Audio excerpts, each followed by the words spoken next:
Now, tomorrow's Times will hail the new Star Wars movie as the best one yet, calling it a film of wit and wonder and frequently devastating emotional power.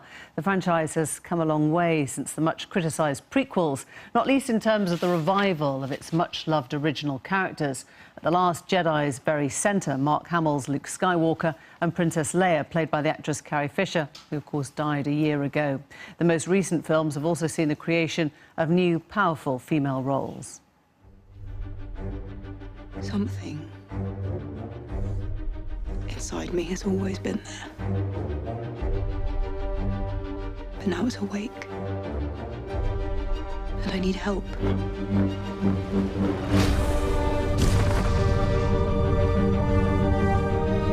I've seen this raw strength only once before. It didn't scare me enough then. It does now.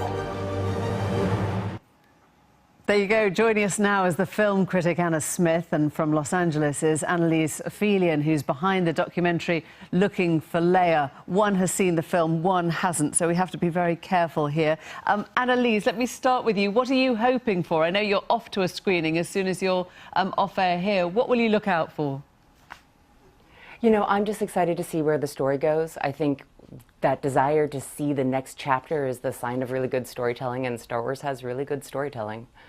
Do you think, Anna, that Annalise will get that? I think she's in luck, definitely. I was really pleased with this latest instalment in the series. I think it's thrilling, it's exciting, it's good mainstream blockbuster. A lot of characters jostling for space, but a lot of them are really well developed, and especially the female characters, as you alluded to earlier. I was really pleased to say lots more female characters and more diversity as well. And when you were coming out, were the critics that you were with, or the audience you were with, pretty unanimous, or was there a lot of divergence? There was applause at the end of the press screening, which doesn't happen very often, so that's definitely a good sign. I think some were stronger on it than others, but in general, it's been a very positive critical response. What is it, Annalise, about Star Wars that set you off, of course, on your documentary, that takes people's childhood memories and really can, you know, play with fire in what it does with them?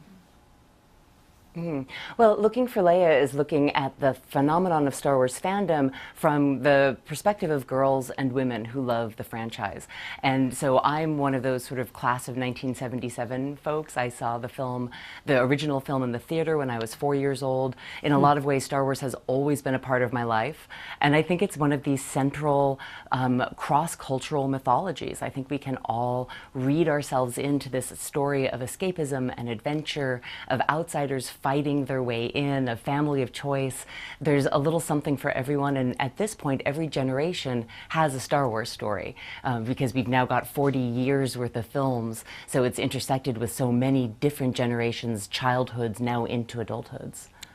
It's amazing when you think of it as 40 years, and there have been some sort of disasters in the middle of that. Do you think this is a proper love letter to the fans? I think so. It retains the true spirit, I think, of the original series, while developing it. I think Rian Johnson, director, has done a very good job in putting his own stamp on it, but remaining very faithful and loyal to that tone. So there is something for fans and people new to the series as well. And Annalise, when you look and you see, for example, the Porg merchandise is already out there, do you...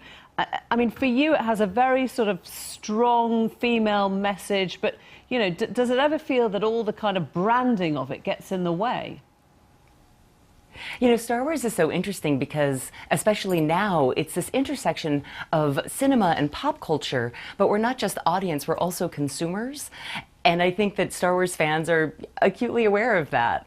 You know, in the United States, at least, on the 13th of December, we're having what the internet is calling the Take Your Porg to Work Day.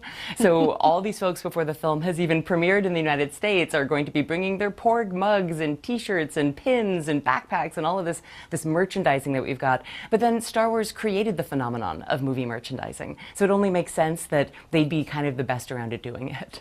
Anna, I won't be asking if you're taking your pork to work tomorrow, but I guess that the thing we haven't touched on yet really is Carrie Fisher, who sort of appears, as it were, you know, from beyond the grave in this film.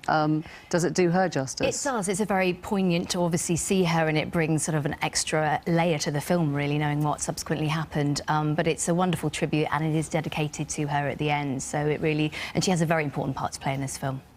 And when you think, Annalise, that, you know, the work, you have seen the sort of the strength of the female characters right through this, and as you say, sort of class of 77 onwards. But, you know, for a lot of women, this will be a change, because it always felt like in the early days something of a man's world, didn't it, Star Wars? Do you think it is completely gender-free now, or do you think it still plays more to you know, a man's imagination than a woman's? I think that it's always played, I think science fiction and fantasy as genre have always been equally accessible to folks of all gender orientations.